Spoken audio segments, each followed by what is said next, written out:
Then the Lord appeared to him by the terebinth trees of Mamre. As he was sitting in the tent door in the heat of the day, he lifted his eyes and looked, and behold, 3 men were standing by him.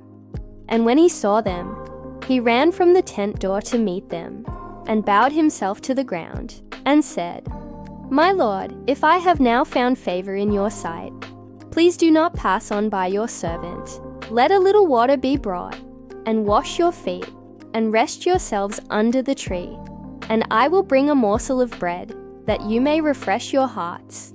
After that you may pass on, inasmuch as you have come to your servant." And they said, "Do as you have said." So Abraham hastened into the tent to Sarah, and said, "Quickly, make ready 3 measures of fine meal, knead it, and make cakes." And Abraham ran to the herd, took a tender and good calf, gave it to a young man, and he hastened to prepare it.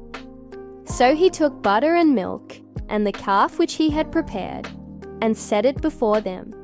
And he stood by them under the tree as they ate. Then they said to him, "Where is Sarah your wife?" And he said, "Here in the tent." And he said, "I will certainly return to you according to the time of life. And behold, Sarah your wife shall have a son." Sarah was listening in the tent door, which was behind him. Now Abraham and Sarah were old, well advanced in age, and Sarah had passed the age of childbearing. Therefore Sarah laughed within herself, saying, "After I have grown old, shall I have pleasure, my Lord being old also?" And the Lord said to Abraham, "Why did Sarah laugh, saying, 'Shall I surely bear a child, since I am old? Is anything too hard for the Lord?' At the appointed time I will return to you, according to the time of life, and Sarah shall have a son." But Sarah denied it, saying, "I did not laugh," for she was afraid. And he said, "No, but you did laugh." Then the men rose from there, and looked towards Sodom, and Abraham went with them to send them on the way. And the Lord said, "Shall I hide from Abraham what I am doing? Since Abraham shall surely become a great and mighty nation, and all the nations of the earth shall be blessed in him.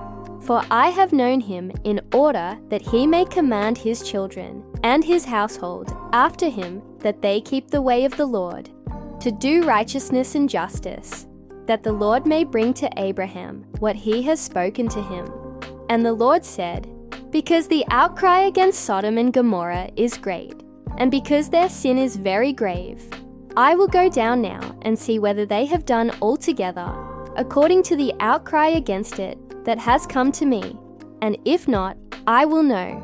Then the men turned away from there and went towards Sodom, but Abraham still stood before the Lord. And Abraham came near and said, "Would you also destroy the righteous with the wicked? Suppose there were 50 righteous within the city. Would you also destroy the place, and not spare it for the 50 righteous that were in it?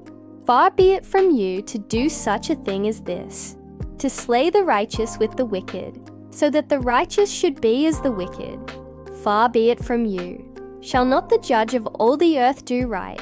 So the Lord said, "If I find in Sodom 50 righteous within the city, then I will spare all the place for their sakes."